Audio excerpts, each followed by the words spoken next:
एक राजा था और उस राजा को उसके एक बहुत जो प्रिय मित्र था, वो भी दूसरे सल्तनत का राजा था। तो दो राजा आपस में दोस्त थे। तो दूसरे राजा ने पहले अपने मित्र को तोहफे में कुछ दिया और वो तोहफा उसकी जिंदगी का सबसे महत्वपूर्ण तोहफा था, सबसे प्यारा तोहफा था। और उसने उसको तोहफे में 2 बाज दिए और वो बाज बड़ी अच्छे नस्ल के थे। तो राजा को उस तोहफे को मिलकर राजा को बड़ी प्रसन्नता हुई और उसने उसको धन्यवाद दिया कि वेरी गुड यार। और बाज अभी छोटे थे लेकिन उनकी नस्ल बहुत शानदार थी। अच्छी नस्ल के बाज देकर राजा प्रसन्नचित हुआ और उसने अपने महल में जो ट्रेनर था, जो पशु पक्षियों को ट्रेन करता था, वो बाज उसके हैंडओवर किए कि इसको तू ट्रेन कर। मैं चाहता हूं ये बड़ी अच्छी नस्ल के बाज हैं, तेरे हाथ में आए हैं, तो उनको उड़ना सिखा, कलाबाजियां सिखा, पैंतरे सिखा, युद्ध नीति सिखा, सब कुछ सिखा और फिर मेरे पास आई। तो उस ट्रेनर ने 2-3 महीने उस बाजों पे काम किया और बहुत जबरदस्त तरीके से काम किया। और 3 महीने के बाद उसने राजा को रिपोर्ट किया बड़ी अजीब बात।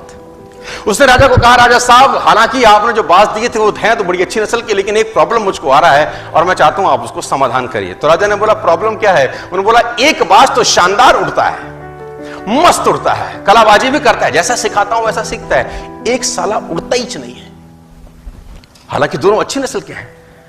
तो राजा ने बोला, प्रयास करो। उसने बोला, सर मैंने सारे प्रयास करके देख लिए, मुझको समझ नहीं आ रहा कि तकलीफ क्या है। तो राजा ने बोला, किसी और को हायर करो, अपने शहर में, अपने एरिया में, अपनी सल्तनत में कोई ऐसा आदमी ढूंढो जो पक्षी प्रेमी हो, ऐसा आदमी ढूंढो जो नेचर लविंग हो, जो बाज से बात कर सके, उससे पूछे समस्या क्या है, दूसरा भी तो तेरी भांति दनादन उड़ रहा है, तेरे को क्या तकलीफ है? तो उसने बोला, राजा जी प्रयास करता हूं। वो ट्रेनर देश में घूमा और एक व्यक्ति को पकड़ के लाया और उसको जिम्मा दिया कि तू ट्रेंड कर। और ठीक इस घटना के 3 से 4 दिन के बाद जब उसको वो व्यक्ति मिला, उस व्यक्ति को उसने वो बाज हैंड ओवर किया कि इसको समझ नहीं आ रहा अपने को तकलीफ क्या है। उसने बोला, इसको तो मैं उड़ा दूंगा। सिंपल सा ग्रामीण सा आदमी, किसान सा आदमी।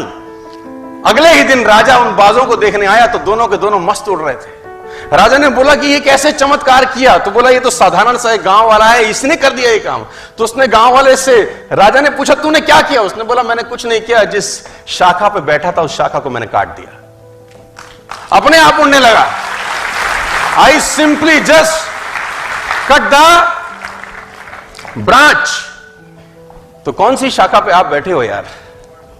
तो मैं चाहता हूं उस शाखा को काटा जाए।